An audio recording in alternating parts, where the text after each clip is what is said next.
Pemirsa, pemerintah Kabupaten Badung mendorong desa adat membuat prarem atau aturan adat penyewaan lahan guna mencegah munculnya daerah kumuh.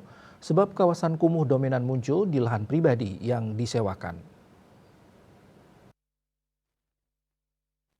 Dinas Perumahan Rakyat dan Kawasan Permukiman Perkim Badung cukup kesulitan menertibkan kawasan kumuh.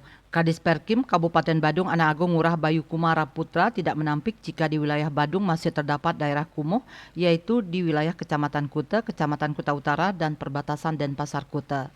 Area kumuh ringan itu memiliki luasan di bawah 10 hektar. Munculnya daerah itu rata-rata diakibatkan penyewaan lahan yang ditempati penduduk non-permanen. Namun pihaknya masih terus berupaya menyelesaikan masalah itu walaupun kondisinya memang cukup berat dan dilematis.